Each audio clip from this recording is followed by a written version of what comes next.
The FDIC is not a government agency. How can they pay off all the people who have their money in some of these too-big-to-fail banks? Can they, or are people just going to be out in the lurch? Well, it's hard to answer that question. The FDIC is funded by Congress. So every time they want money, they go to Congress and they get it. So will they go bankrupt? Maybe. But all of that property that they have written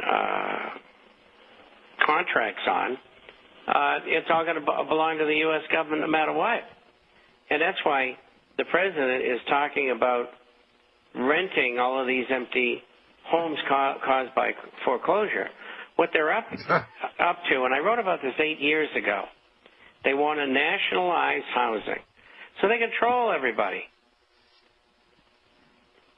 And they're getting very close to it. Let's look at something else that is kind of a barometer for the country, and that is California.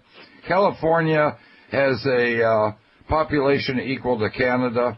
California has always been an economic engine for America. California's been a bread basket, food basket for America. Home sales in Southern California are all 4.5%. L.A., Riverside, San Diego, Ventura, San Bernardino, Orange County, off 12% from June. Housing starts off 1.5%. They're getting 10.3% less revenue in July. Sales taxes are off 12.5%. Corporate taxes 19.3%. California's got to be in dire straits. And I imagine that you've got the new governor, Brown, Jerry Brown, probably looking at this saying, oh, this is a headache I didn't want to buy into. You know, we could have left Schwarzenegger here. This is unbelievable. So is California the barometer for the rest of the country in many respects? Well, it always has been. And I would assume that it would continue to be. But California in the real estate industry really hasn't got hit yet. Let's talk about this when we get back. California's real estate with Robert Chapman, the international forecaster.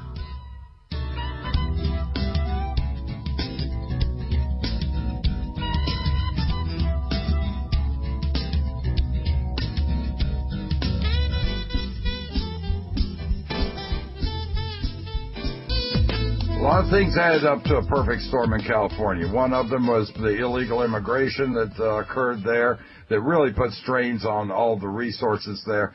The other was, of course, the recession, which is, come on, it's a depression. Oh, we may have another one. We didn't get out of the last. I really get a kick out of that saying we may have a double dip recession. We never stopped dipping from the first one, did we, Mr. Chapman? Unfortunately, no, we didn't. And it's so California, tell us about it. Well, housing's down 40, 55%, depending upon where you live, how much it went up, and, the leverage involved. But I expect it'll get down another 20%, maybe even more. We're not going to see the bottom of the market, which I thought would come next year. I think we're looking at another 5 or 6 years before we hit the bottom. And then after that, we could bump along for another 30 years. You don't want to be there. I mean, even if you're buying a home for $100,000 that was worth $400,000, don't do it.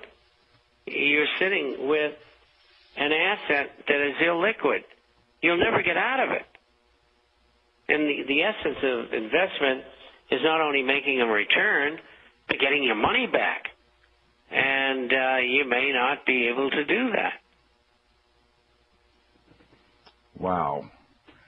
That is totally contrary to what all of us our entire lives have been brought up to believe. The world has indeed gone upside down, hasn't it? Well, people have to realize that everything changes. And there's a saying in French, ça change tout et tout.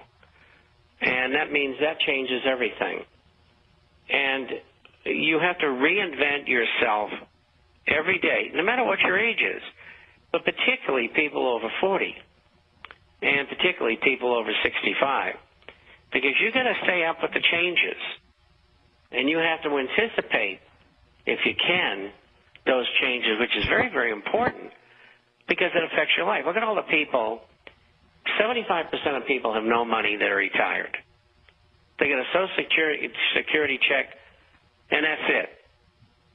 Now, if they live to be 85 or 90 or 95 years old, they got a real problem.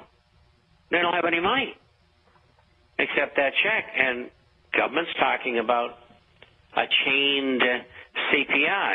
Well, they lie about the numbers already, and so they're just going to adjust them every year lower. Social Security recipients haven't had an increase in 2 years. And this month, they're supposed to project the increase for next year starting in January. And I don't think there'll be any, even though they admit to 3.6% inflation. They just don't care. But the point is, the elderly people are stuck. Inflation's going up, and their Social Security is static. That's 75% of the public. So they're going to starve. And when they get sick, and that's the way they want it. And they're going to have their death panels, and they're going to say, Mr. Chapman, you're 76, you've got this disease, you're probably going to last for 10 years, but it's going to cost us $300,000 a year. We're not going to invest $3 million into a useless eater. Go home and die. And that's the way it's going to be, ladies and gentlemen. And if you don't think so, you're dumb.